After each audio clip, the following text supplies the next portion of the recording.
Have you ever felt like you were standing on a platform, watching the one thing you'd pinned all your hopes on disappear over the horizon? That feeling of being left behind, with the cold wind as your only companion. For some, it's a metaphor. For Eliza Turner, in the autumn of 1885, it was brutally, painfully real. The locomotive's whistle pierced the Wyoming air one final time, a mournful cry that seemed to echo the hollowness in her chest. The train lurched forward, belching black smoke into a sky the color of slate. Eliza stood frozen on the rough wooden planks of the Cedar Ridge station. Her worn canvas bag was clutched against her heart, a flimsy shield against a world that had, once again, told her she wasn't wanted.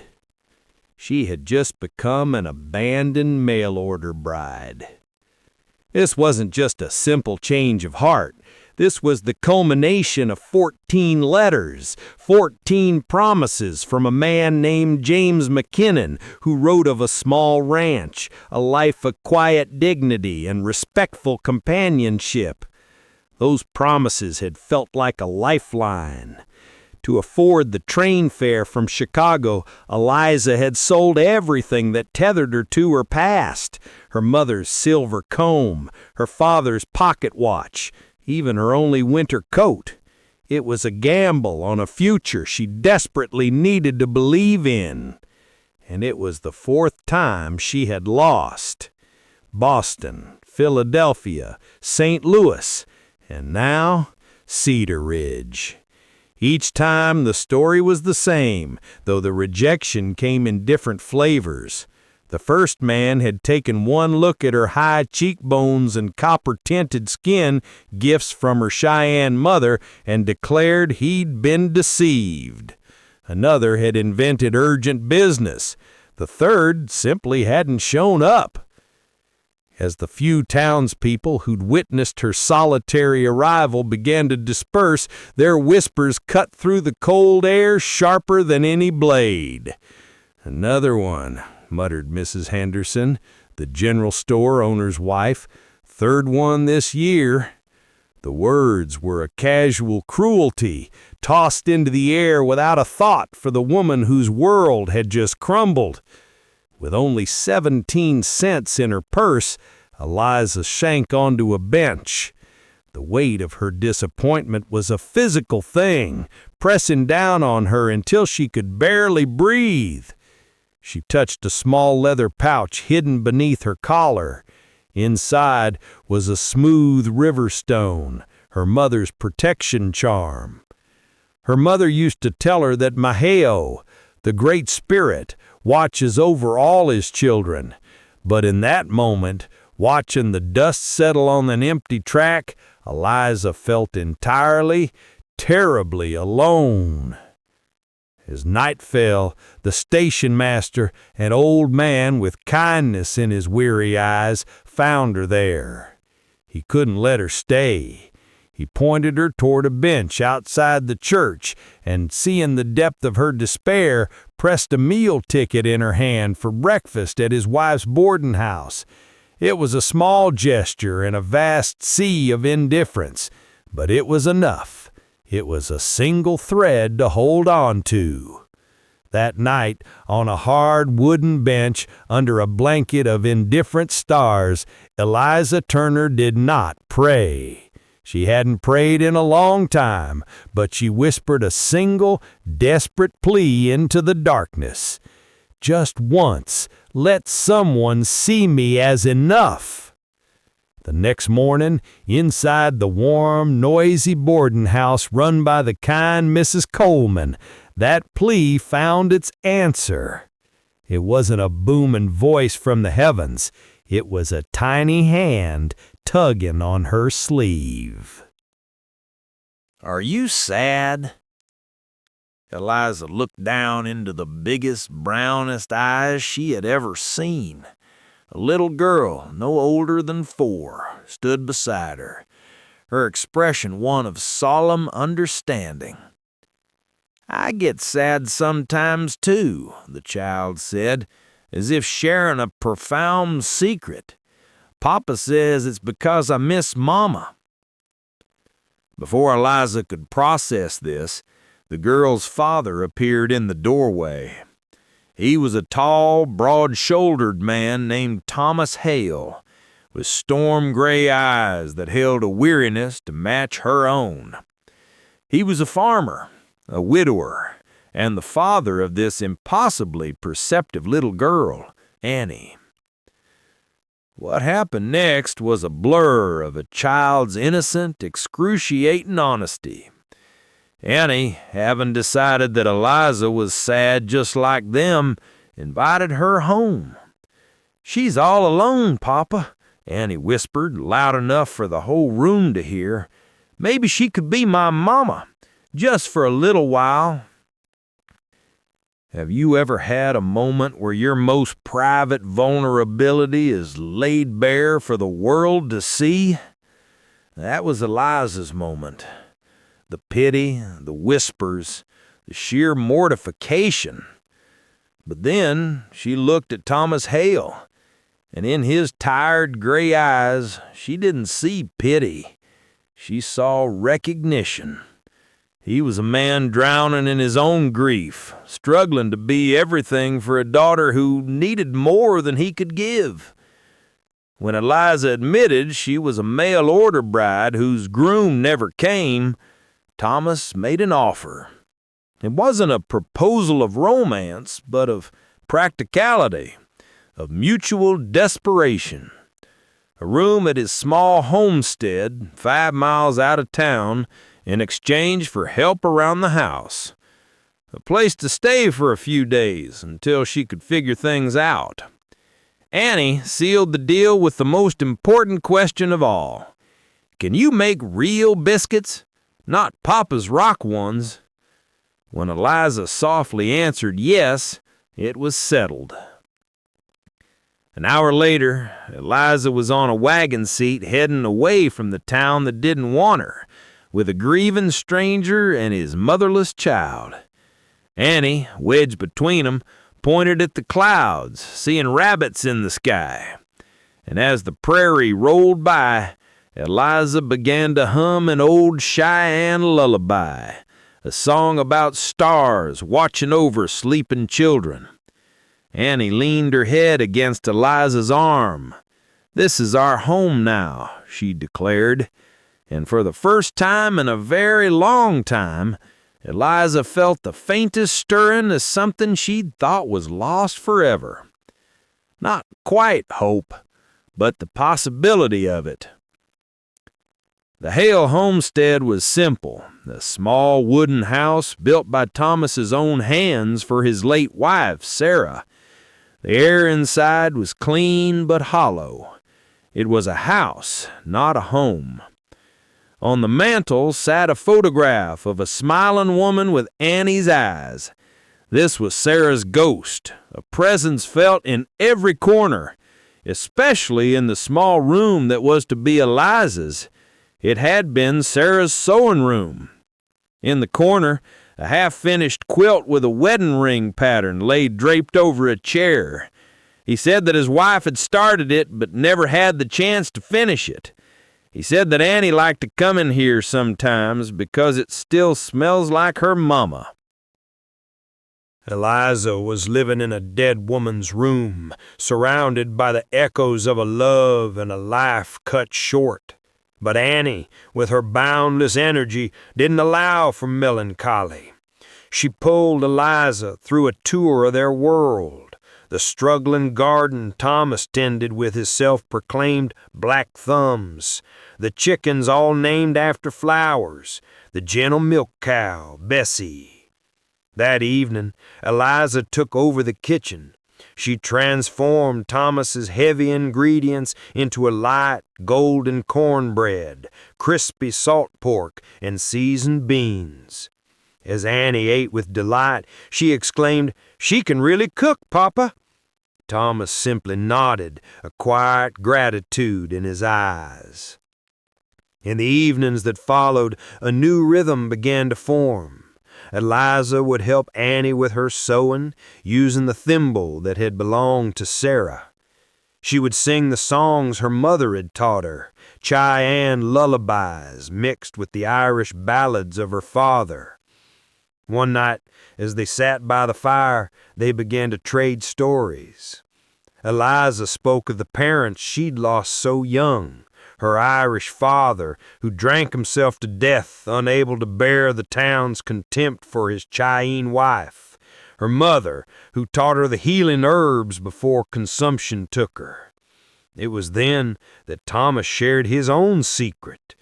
His wife, Sarah, had not just been Native American. She was a full-blooded Lakota woman who had fled the reservation. He spoke of the town's prejudice and how he had fiercely protected her. In that moment, sharing the truth of the woman whose ghost she lived with, Eliza felt a profound connection. For the first time, she wasn't being judged for her mixed blood. She was being understood by a man who had loved a woman facing the same battle. That night, clutching the unfinished quilt that smelled faintly of lavender, Eliza slept without tears. 3 weeks later, their fragile peace was shattered. While playing near a frozen creek, Annie fell through the ice. Thomas was miles away. Without a second's hesitation, Eliza pulled the shivering child from the water. Back in the house, she stripped off Annie's wet clothes and wrapped the girl in every blanket she could find, holding her close, sharing her own body heat. A fever took hold, fierce and fast.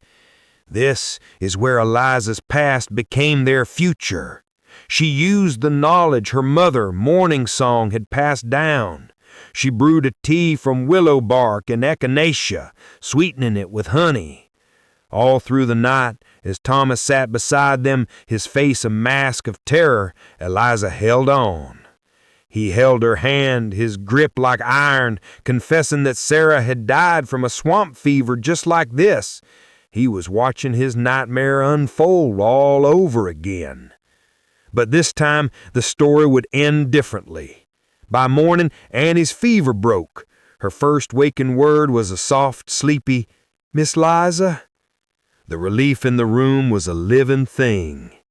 Later, Thomas, his voice thick with emotion, pressed Sarah's silver thimble into Eliza's hand. Annie had insisted. "Mama would want you to have it," he whispered. And though snow was still on the ground, Eliza felt the spring blooming in her heart. Their bond deepened. Eliza told them of her mother, Morning Song, who was cast out by her own people for her kindness to the white settlers, and of her father, Patrick, who had fled the famines of Ireland. Thomas looked at her with awe. "You're a bridge," he said, "a bridge between two worlds." And little Annie, in her simple wisdom, found a river stone just like Eliza's, declaring it was for protecting our family. The stories continued. Eliza shared Cheyenne legends of how the coyotes stole fire, but she also shared the pain, telling them of the Sand Creek Massacre, where some of her mother's distant relatives had perished.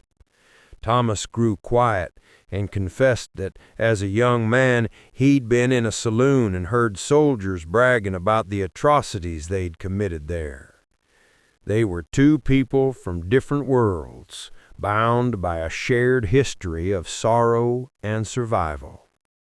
December brought a blizzard that trapped them in the house for days. A howling wind was a monster outside their door. One night, a different howl joined the storm. A wolf, drawn by hunger, was circling the house. Annie whimpered in fear. Thomas reached for his rifle, but Eliza put a hand on his arm. She walked to the door, her face calm and resolute. She didn't open it. Instead, she began to sing. It was a low, resonant Cheyenne song, a boundary song meant to mark territory, to protect one's own. Her voice was not a plea, but a declaration. When she finished, she turned to Thomas and said simply, The little one is mine to protect." The look on Thomas's face was one of complete surrender. He pulled her into his arms, burying her face in her hair. "You are her mother," he said, his voice ragged. "You are her mother in every way that matters." Right there, with the blizzard raging outside, he asked her to marry him. It wasn't flowery or poetic, it was real. He needed a true mother for Annie and a partner for himself. And Annie, thinking of her own mother's wisdom, replied, "My mother always said love grows best in practical soil." They were married on a Sunday at the small church where Eliza at once slept on a bench. Annie was her bridesmaid. The townspeople whispered, of course, but for the first time their judgment felt distant, powerless. Eliza wore Sarah's wedding dress, which had been lovingly stored in a trunk. Sewn into the hem was a delicate line of Lakota beadwork, a silent blessing from the woman whose place she was taken, not as a replacement, but as a continuation.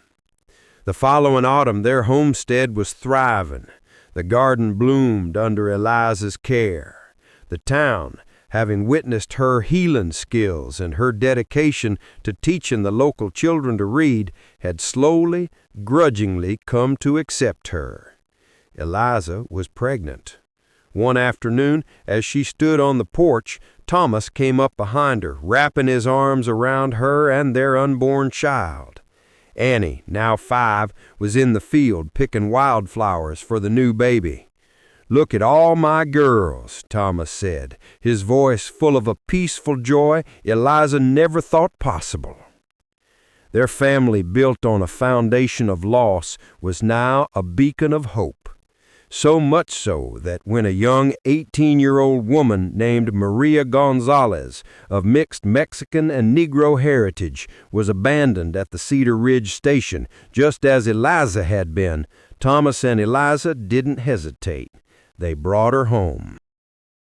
The story comes full circle with a birth. Eliza's son came into the world in their small bedroom, with Mrs. Coleman acting as midwife, Maria singing a soft Spanish lullaby, and Annie holding her mother's hand. Thomas knelt by the bed, his heart overflowing. They named him James Patrick Hale. James for the man who never showed up, and Patrick for the father she had lost. It wasn't an act of tribute, but of reclamation. They were taking the names tied to her pain and giving them a new beginning, a new legacy of love. As Annie looked at her baby brother, she said something profound. "It's a good thing that other man didn't come, Papa. If he had, we wouldn't have our mama or our baby James." Outside the window, a lone gray wolf appeared at the edge of the woods, watched for a moment, and then faded back into the trees, as if checking on the family it now knew to be protected. Their house was about to get bigger. Maria was staying, sleeping in Eliza's old room. Their family wasn't just a complete circle, it was an expanding one, making space for anyone who needed it. Eliza Turner's story is a powerful reminder, isn't it?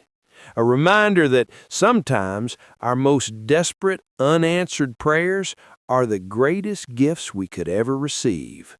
That a broken promise can be the shattered door that leads you to your true home. And that family isn't always about the blood you share, but about the people you choose, the courage you find, and the strangers you turn into your greatest blessings.